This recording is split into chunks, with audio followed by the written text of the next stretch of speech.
ঢালিউডের আলোচিত দুই নায়িকা অপু বিশ্বাস ও শবনম বুবলি দুজনেই সুপারস্টার শাকিব খানের সাবেক স্ত্রী।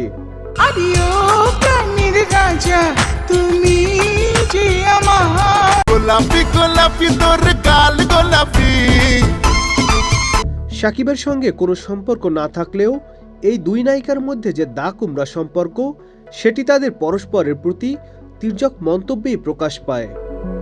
সম্প্রতি আবারও অপু বুবলি মেতেছেন বাকযুদ্ধে। পরিচালক মোহাম্মদ ইকবালের বিট্রে সিনেমা থেকে বাদ পড়ার পর বুবলি জানিয়েছেন, শাকিব খানকে নিয়ে আপত্তিকর মন্তব্য করার কারণেই পরিচালক মোহাম্মদ ইকবালের সিনেমা থেকে সরে দাঁড়িয়েছিলেন তিনি। বুবলির এমন বক্তব্য প্রকাশ্যে আসার পর অপু বলেন, নিজে সিনেমা থেকে বাদ পড়ে শাকিবকে দেয়াল হিসেবে ব্যবহার করার চেষ্টা করছেন তিনি। দুর্বল গেম প্ল্যান। সিনেমা থেকে বাদ না পড়লে শাকিবের প্রতি দরদ দেখানো এমন কোনো বাক্য ব্যবহার করতেন না। আসলে সবখানে শাকিব খানের নাম মুখে নিয়ে উনি ক্লান্ত হয়ে গেছেন। সংবাদ মাধ্যম অনুযায়ী এবার অপুর সে কথার জবাব দিলেন বুবলি। বুবলি নাম নিতে নিতে উনি মানসিক রোগী হয়ে গেছেন। শুধু তাই নয়, অপুকে ছাগলের ৩ নাম্বার বাচ্চার সঙ্গেও তুলনা করেছেন তিনি। প্রকাশ্যে এনেছেন নানা গোপন কথাও।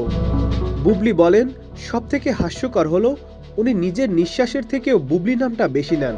ভাইরাল হওয়ার জন্য তিনি এমন কিছু নেই যা করছেন না। বুবলি নাম নিতে নিতে উনি মানসিক রোগী হয়ে গেছেন। বুবলি আরও বলেন, শাকিব আমার পরিবার, আমি সবসময় তার নাম নিয়েছি এবং সারা জীবন নেব। পরিবারের সদস্যের নাম নিতে কেউ কখনো ক্লান্ত হয় না, তবে যাদের স্বার্থ থাকে তারাই কেবল ক্লান্ত হন। আর যে মহিলা এসব বলছেন সে কে, যিনি ছাগলের ৩ নম্বর বাচ্চার মতো সবসময় আমাদের মাঝখানে তিরিং বিরিং করেন। এখন তার ক্যারিয়ারে আলোচনায় থাকার একমাত্র বিষয় আমি ও আমার ছেলে। জাতীয় টেলিভিশনে কি সব উদাহরণ দিচ্ছে যার কোনো অর্থই নেই। কি সব নোংরা আপত্তিকর শব্দ ব্যবহার করছে যা খুবই লজ্জাজনক।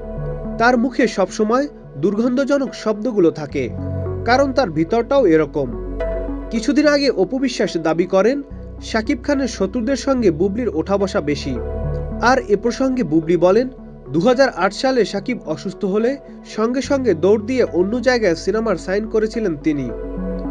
আবার যে নায়কের সঙ্গে সিনেমা সাইন করে তার মৃত্যুর পরই জানাজা শেষ হতে না হতেই পরিচালকদের অন্য নায়ক খুঁজে বলায় ৫-৬টি সিনেমা থেকে বাদ দেওয়া হয়েছিল এই মহিলাকে।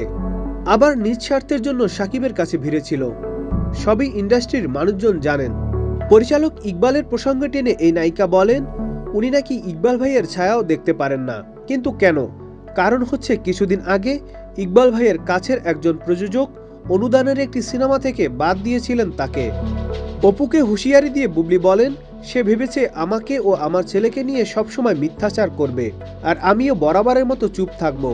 তবে যখন দেখছি সে তার নিজ স্বার্থ সিদ্ধির জন্য আদা জল খেয়ে শেহজাদকে তার বাবার থেকে আলাদা করার জন্য নেমেছে, তখন আমি চুপ থাকবো কেন? সে এসব নিয়ে সারাক্ষণ বাজে গেম প্ল্যান করে বলেই গেম প্ল্যান শব্দ তার মুখ থেকে এসেছে। Nadim Hasan, Channel I. এখন জন্ম সনদ দিয়ে খোলো বিকাশ স্টুডেন্ট অ্যাকাউন্ট। নিজের বিকাশ নিজে কর।